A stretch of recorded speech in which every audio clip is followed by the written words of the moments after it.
하나님 말씀을 보겠습니다. 다니엘서 3장 13절부터 18절까지 말씀입니다. 구약 성경 1236쪽입니다. 다니엘서 3장 13절부터 18절까지 말씀입니다. 한 절씩 교독하고 같이 읽겠습니다. 느부갓네살 왕이 노하고 분하여 사드락과 메삭과 아벳느고를 끌어오라 말하며 드디어 그 사람들을 왕의 앞으로 끌어온지라.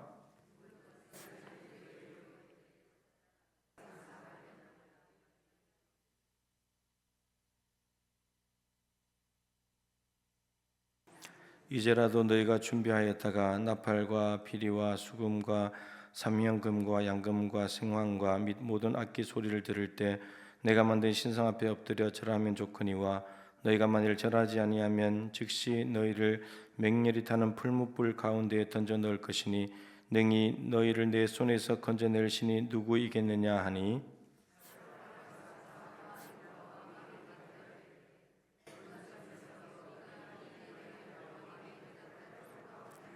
왕이여 우리가 섬기는 하나님이 계시다면 우리를 맹렬히 타는 풀무불 가운데에 능히 건져내시겠고 왕의 손에서도 건져내시리이다. 왕이여 우리가 왕의 신들을 섬기지도 아니하고 왕이 세우신 금신상에게 절하지도 아니할 줄을 아옵소서. 아멘. 그렇게 하지 아니하실지라도 라는 제목으로 정승일 목사님 말씀 전해 주시겠습니다.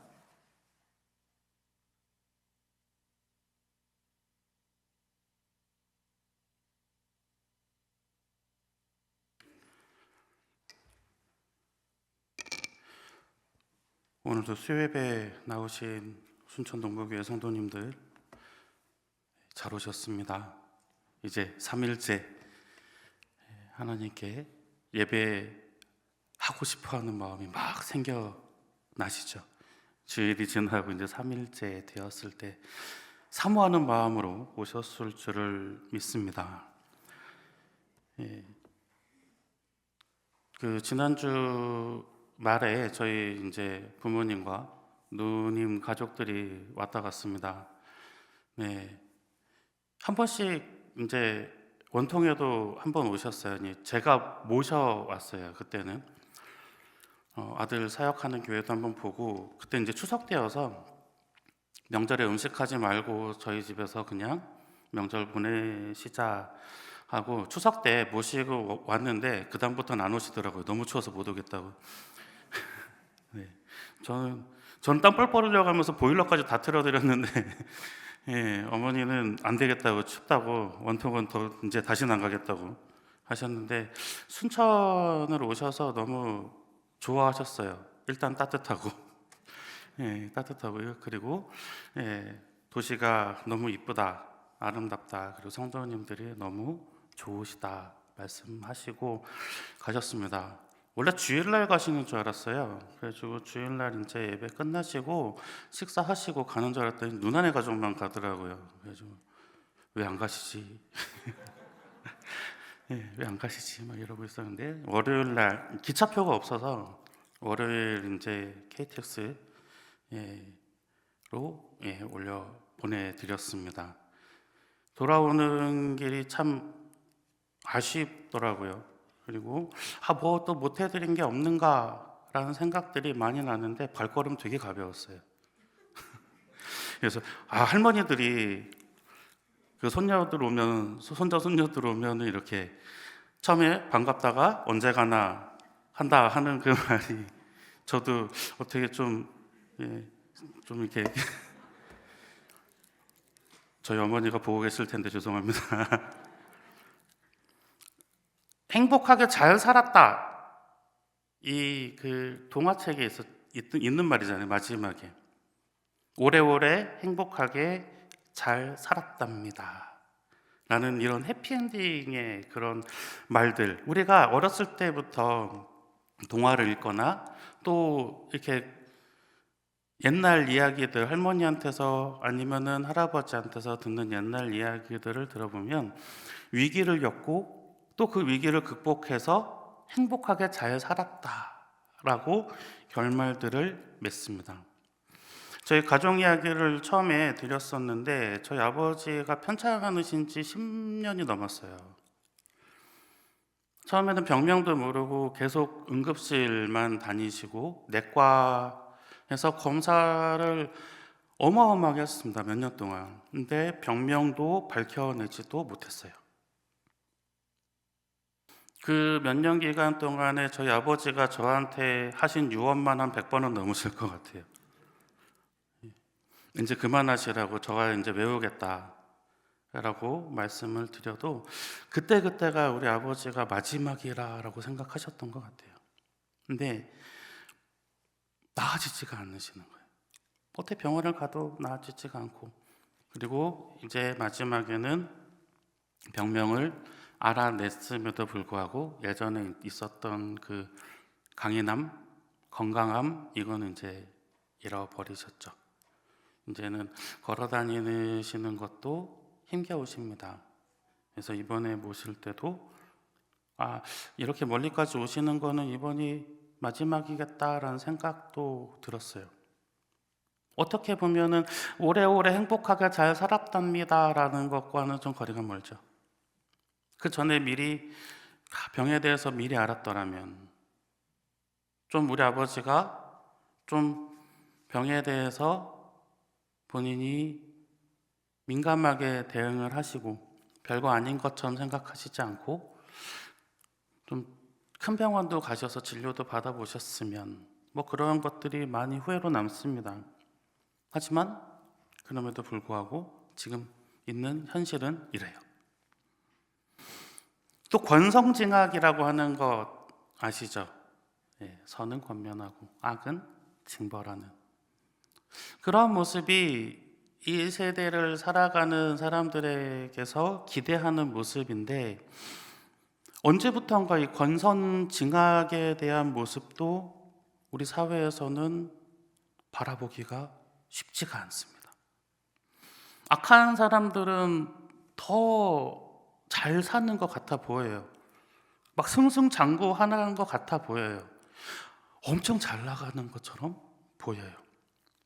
대신에 선하게 살려고 노력하면서 하나님의 그 진리를 따라서 순종하고 사는 사람들은 왠지 손해보고, 왠지 패자 같고, 왠지 힘겹게 살아가는 것이 아니라 살아내는 것 같아 보여요. 또 이런 말도 있습니다. 콩 심은 데 콩나고 팥 심은 데 팥난다. 뿌린 대로 거둔다는 거죠. 내가 선을 행하고 선을 심어 놓으면 그 안에서 선이 나와야 하는데, 선을 심어 놨더니만 그것이 나중에는 악으로 변해서 나한테 오는 경우도 있는 것 같아 보여요. 내가 사람들한테 너무나 많은 선들을 행하고 살아왔는데 세상은 나에게 도리어 손가락질하고 비판하는 것 같아 보입니다. 억울한 삶을 살아가고 있는 것 같아요. 우리는 쉽지 않은 삶을 살아가고 있는 것 같아요. 오히려 내가 종교를 가지고 내가 그리스도인이라고 자랑스럽게 이야기하면 할수록 내 삶은 더더욱 공경에 처해지는 것 같아요.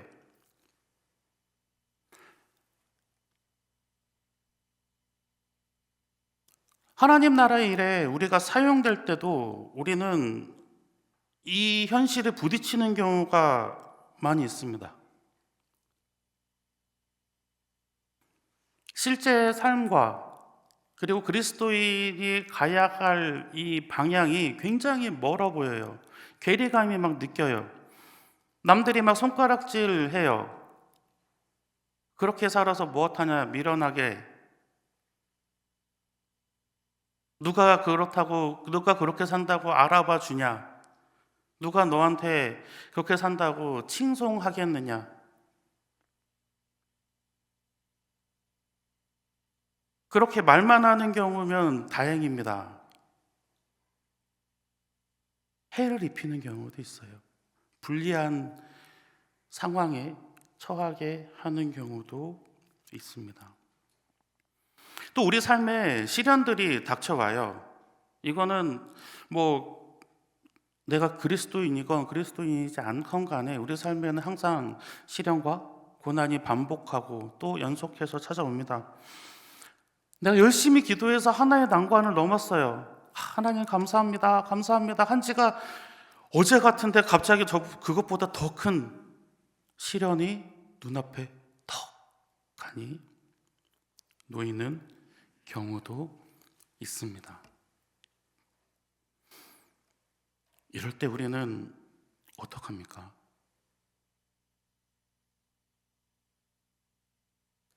저는 많이 원망했어요. 저는 불평했습니다. 하나님, 저를 보고 계시기는 합니까? 하나님, 저를 사랑한다 하셨는데 제가 지금 어떤 상황에 있는지 아십니까? 하나님, 나를 왜 이렇게 힘들게 하십니까? 굉장히 많이 원망하고 또 많이 울었어요. 근데 오늘 말씀 이제 다니엘 3장을 막 읽어보면서 하나님의 진리는 또 하나님의 뜻은 감히 우리가 헤아릴 수가 없겠구나 하는 생각이 들어서 오늘 우리 순천 동부교회 성도님들과 한번 나눠보려고 합니다. 이 다니엘 세 친구에 관한 이야기죠. 우리가 너무나 잘 알고 있어요. 우리 어렸을 때부터 교회학교 다닐 때부터 다니엘과 세 친구는 믿음이 너무너무 좋았어요. 막 이렇게 하면서 이제 교회학교 다니는 어린 아이들도 알고 있는 내용이에요. 그 다니엘의 세 친구 하나냐, 미사엘, 아사랴의 이야기입니다. 이들은 산 넘어 산이에요. 오늘 본문의 말씀이 끝나도 그 뒤에 계속해서 많은 시련과 고난과 역경들이 그들 앞에 닥쳐왔어요. 특히나 다니엘은 더 곤란한 상황들에 많이 처했을 것 같아요. 왜냐하면 이방인이고 포로의 신분에 있었는데도 불구하고 이 왕들이, 특히나 왕조가 바뀌었는데도 불구하고 이 왕들이 가장 옆에 두고 그의 말을 듣습니다. 얼마나 눈꼴 사납겠어요. 이방인인데, 포로였는데. 그런데 높게 세워서 얘 말 들으라고 하니까 이 역경 속에서 이 하나냐와 미사엘과 아사랴는 적어도 저 같은 모습은 보이지 않았어요. 오늘 여러 번의 위기가 있습니다. 그들의 첫 번째 위기가 바로 이겁니다. 첫 번째 위기는 포로의 신분이었어요. 다니엘 1장 3절에서 5절까지의 말씀입니다. 우리 함께 읽어보겠습니다. 왕이 환관장 아스브나스에게 말하여 곧 흠이 없고 용모가 아름다우며 모든 지혜를 통찰하며 지식에 통달하며 학문에 익숙하여 왕궁에 설만한 소년을 데려오게 하였고 그들에게 갈대아 사람의 학문과 언어를 가르치게 하였고 또 왕이 자청하여 그들에게 왕의 음식과 그가 마시는 포도주에서 날마다 쓸 것을 주어 3년을 기르게 하였으니 그 후에 그들은 왕 앞에 서게 될 것이더라. 아멘. 남유다가 느부갓네살 왕, 바벨론의 느부갓네살 왕에게 멸망당합니다. 나라가 망했어요. 그리고 이 다니엘과 하나냐, 미사엘, 아사랴 이 친구들은 적어도 귀족 이상의 신분을 가지고 있었던 듯합니다. 왜냐하면 이들 중에서 뽑혔거든요. 반대로 이야기하면 이스라엘, 남유다라는 이 왕국에서 잘 살던 사람들이에요. 왕족이나 귀족이었으니까. 편안히 살던 사람들이었어요. 물론 고급진 교육도 받았겠죠. 용모가 아름다운 사람들을 뽑으라라고 이야기했으니 용모도 준수했을 것입니다. 근데 소년이었어요. 소년. 이 하나냐, 미사엘, 아사랴가 다니엘과 함께 잡혀갑니다. 이 이쁘장한 소년들을 데리고 똑똑한 아이들만 골라서 왕 앞에서 서기 위해서, 왕 뒤에 세워놓기 위해서 교육을 시킵니다. 교육을 시킨다고 해서 이들의 신분은 바뀌지 않아요. 포로예요, 포로. 제가 이제 군에 입대를 할 때였습니다. 사실은 저희 할머니가 영장을 안 보여주면 군대를 안 가는 줄 알고 영장을 입대하기 2주 전에 보여줬어요. 저 깜짝 놀랐죠. 근데 영장을 딱 펼쳐봤는데 춘천 백이보충된 거예요. 더 깜짝 놀랐죠. 백이보충대 딱 들어갔어요. 그 앞에 있는 교관들, 뭐 조교들 이렇게 딱 서 있어서 어머니 아버지 계실 때 굉장히 친절하게 막 이쪽으로 오세요 막 이렇게 얘기를 하더라고요. 근데 이제 이 소식 딱 끝나고 문 닫자마자 생전 듣도 보도 못한 욕들이 막 날라옵니다. 정신이 한 개도 없어요.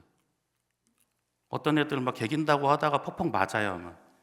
막 전투발 소리 막 소리 나면 뺨 맞는 소리 한 번 딱 나면 다들 막 정신 바짝 차려가지고서는 똑바로 딱 서 있습니다. 그 훈련병보다 더 긴장하고 더 두려운 신분 아니었을까요? 언제 죽을지 모르는 신분이죠. 말 한마디 잘못하고 행동 하나 잘못하면, 까딱 잘못하면 내 생사가 어찌 될지 모르는 곳, 통제받는 삶. 하라면 하고 일어나면 일어나고 공부하라면 공부하고 거기서 낙오되면 어디로 끌려갈지도 모르고 좋은 곳에서 대접받고 살던 이 내 아이가 소년이라고 했으니까 10대일 것 같아요. 그리고 70년 만에 포로에서 돌아오게 했다 그랬잖아요. 그때까지 다니엘이 살아있어요. 어렸을 때 갔다는 소리예요.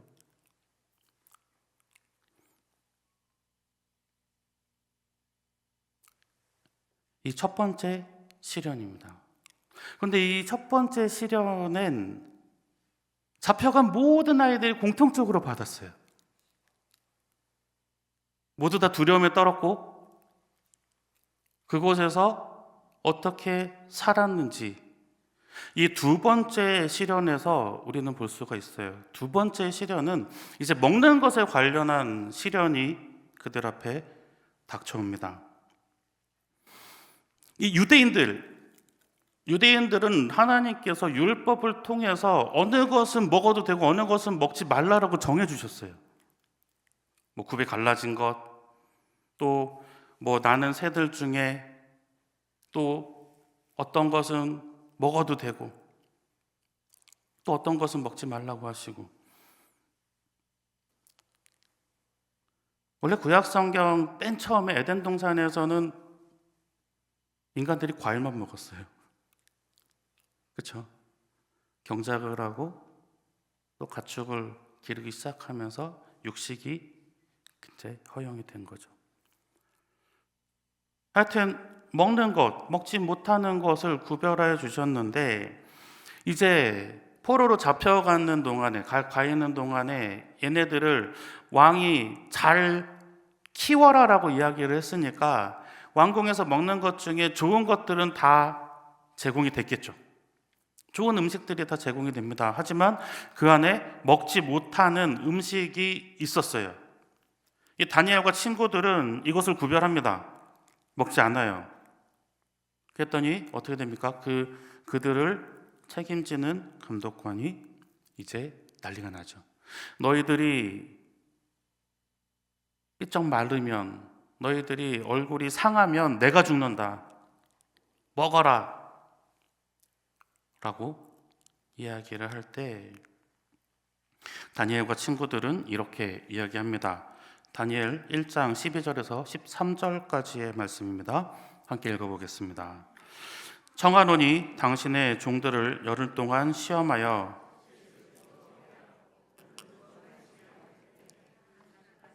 우리의 얼굴과 왕의 음식을 먹는 소년들의 얼굴을 비교하여 보아서 당신이 보는 대로 종들에게 행하소서 하매. 아멘.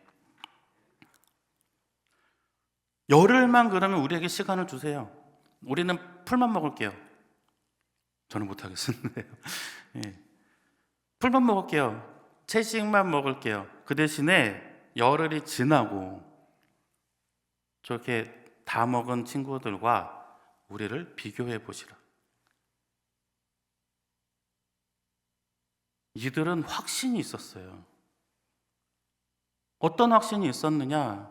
하나님께서 구별하시고 먹어라, 먹지 말라 하는 것에 순종하면 어떠한 상황에서도 어쩔 수 없으니까 안 돼요. 가 아니라 어떠한 상황에서도 그 상황을 이겨내고 순종하면 바벨론이 주는 어떤 좋은 음식을 먹는 것보다 자신들이 건강해지고 더 빛이 날 거라는 것에 대한 확신이 있었습니다. 하나님께서 나와 함께 하시니까 나는 더 빛날 것이다. 진짜로 열흘 동안 시험했더니 이들은 다른 소년들보다 얼굴색이 더 좋아졌다고 이야기합니다. 자, 여기서 이제 갈라져요. 다니엘과 그 친구들, 그 다음에 다른 소년들. 다른 소년들 두려움에 굴복해서 왕의 음식을 먹었습니다. 그들 중에는 유대인들도 분명히 있었겠죠. 같이 잡혀온 아이들이 있으니까요. 근데 하나님께서 말씀하신 그 율법에 적용되는 사람이 다니엘과 이 친구들 밖에 없었을까요? 아니죠. 모든 하나님께서 선택하신 유대인들이 다 적용됩니다. 이 두 번째는요, 본인들이 선택한 위기를 자초해요. 어찌 보면 인간의 눈으로 바라볼 때 그냥 타협하고 바벨론 왕이 주는 음식, 나라가 망했는데 예루살렘 성전이 무너졌는데 그게 무슨 소용이 있겠느냐라고 생각했더라면 이들은 분명히 타협했을 거예요. 하지만 그 성전이 무너진 것, 나라가 멸망한 것과는 상관없이 이 다니엘과 하나냐, 미사엘, 아사랴 이 친구들은 하나님은 영원히 존재하신다는 것을 믿어요. 그렇기에 스스로 시련과 고난에 들어가고 또 거기서 승리합니다.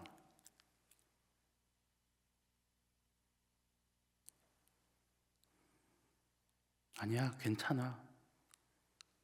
하나님도 이해하실 거야. 내가 살아야지. 하나님, 내가 살아남아서 다시 한번 하나님을 영화롭게 해드리겠습니다. 라고 생각하던 친구들도 분명히 있을 거예요.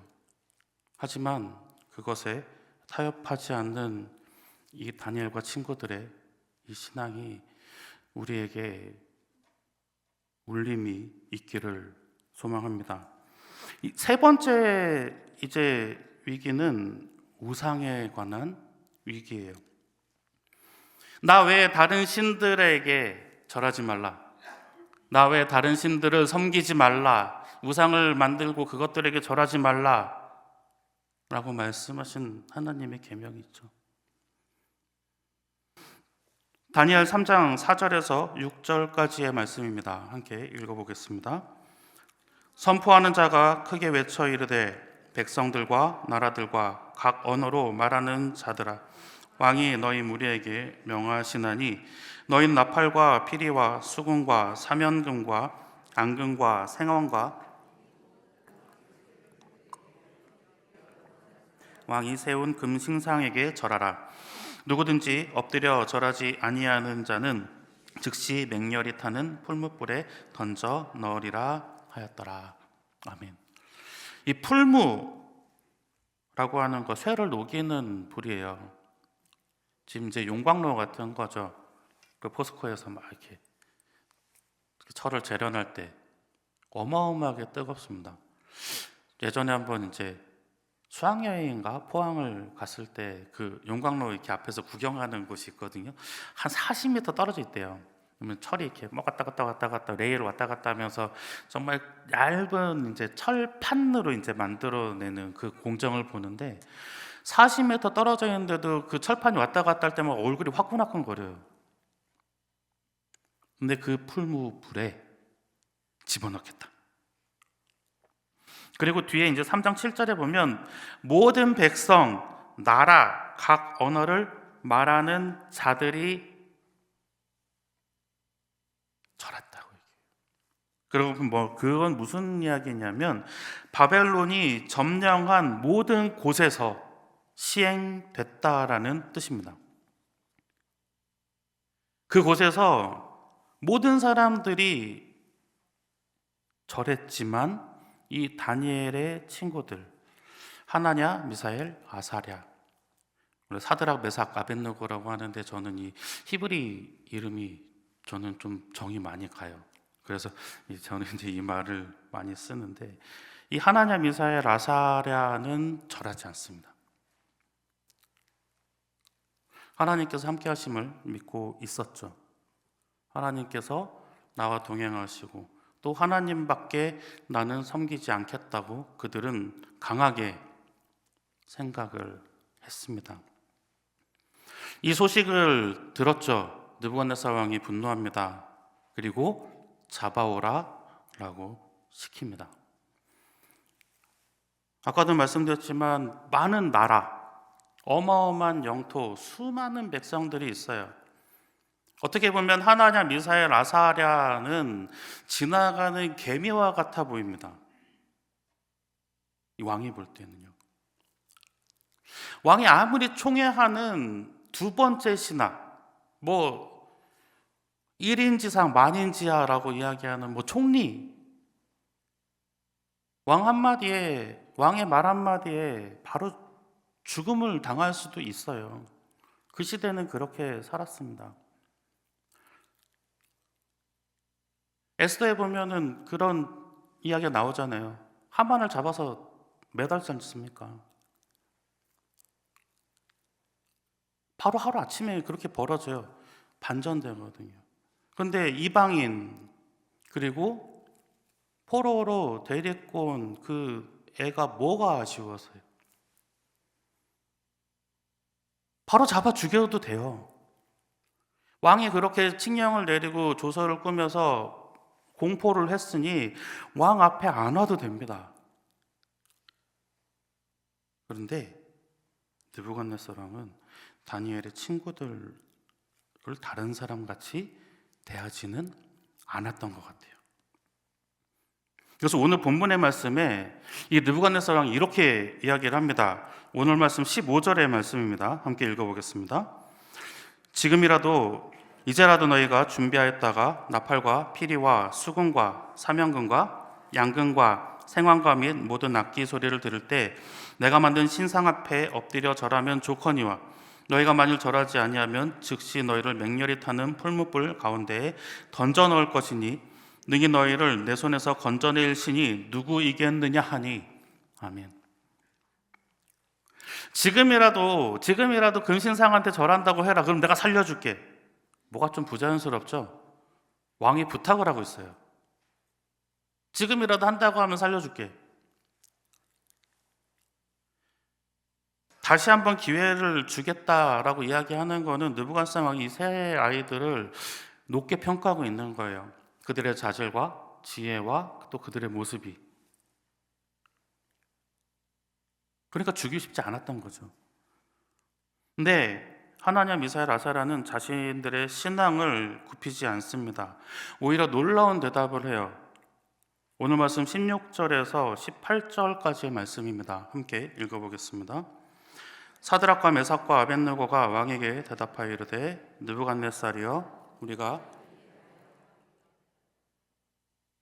왕이여 우리가 섬기는 계시다면 우리를 맹렬히 타는 풀무불 가운데에서 능히 건져내시겠고 왕의 손에서도 건져내시리이다. 그렇게 하지 아니하실지라도 왕이여 우리가 왕의 신들을 섬기지도 아니하고 왕이 세우신 금신상에게 절하지도 아니할 줄을 아옵소서. 아멘. 17절까지의 말씀은 우리도 할 수 있는 고백 같아요. 우리를 건져내 주실 겁니다. 하나님 건져내 주시옵소서. 근데 건져내시지 않으면요, 그냥 두시면요, 그렇게 하지 아니하실지라도, 이 말이 어떤 말입니까? 그 풀무불에 우리가 타 죽어도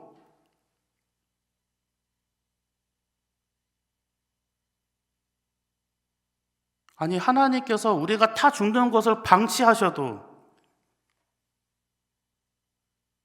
시련이 해방에서 끝나지 않더라도, 고난이 평안으로 돌이키지 않더라도, 우리는 그 고난에서 하나님이 건지시지 않는 것 같아 보이면 우리는 분명히 불평하고 시험에 빠지고 하나님이 어디 있냐 불만을 표시합니다.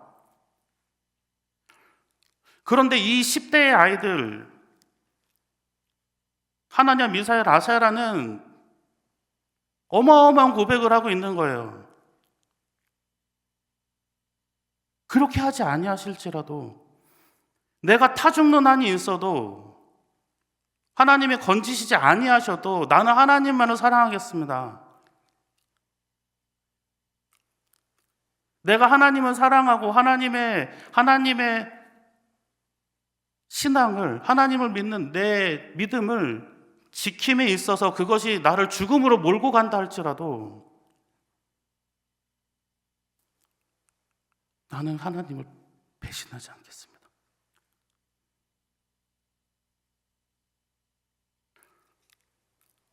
이런 믿음이 어디 있을까? 근데 우리나라에도 계시더라고요. 짧은 영상 하나가 있습니다. 오카는 목사님 설교 중에 나오는 예화의 말씀인데요. 거기에 한번 이제 여기 앞에 나오는 영상을 잠깐 보시고 다시 말씀을 나눠보겠습니다.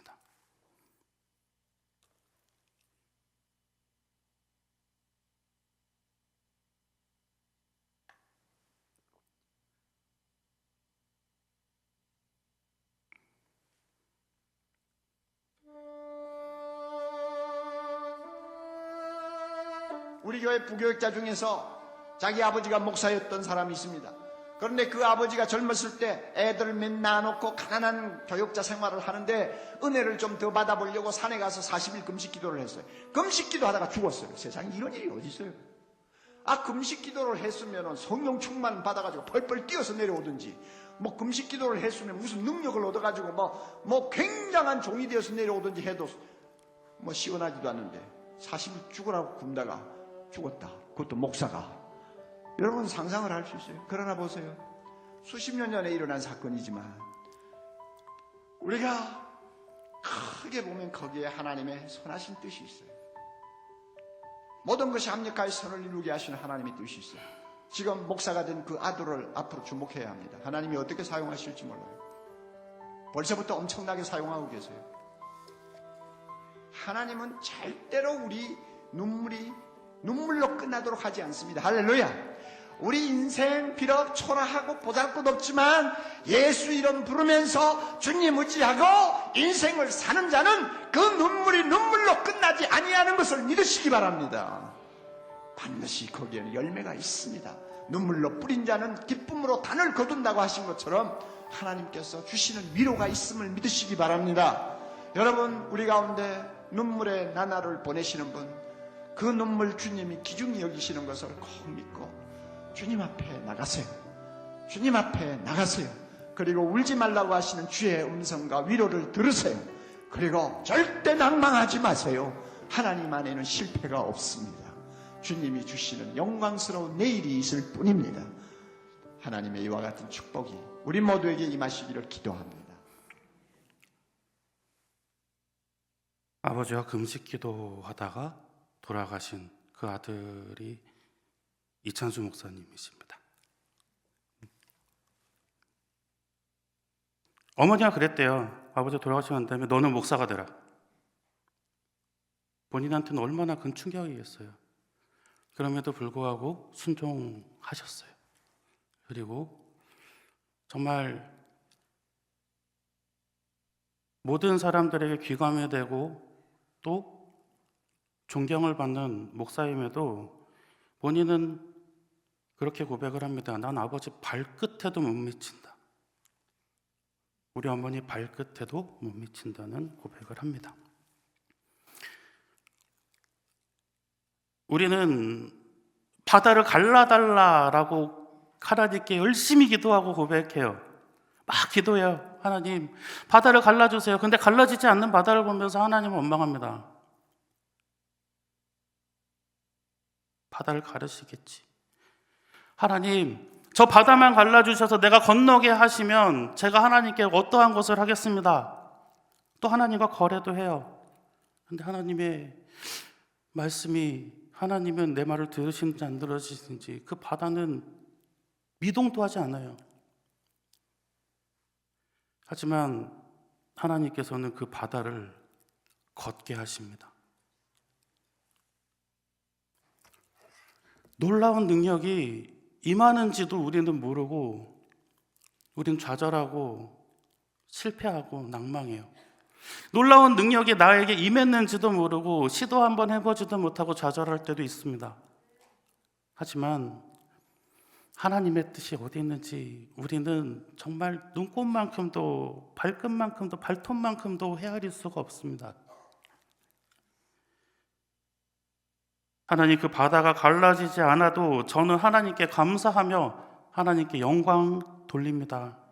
이 고백이 우리의 고백이 되기를 소망합니다. 우리의 마음에서 진심 어린 이 고백이 흘러나올 때 비로소 우리는 바다 위를 걷게 되는 더 높은 하나님의 인도하심을 바라보게 될 것입니다.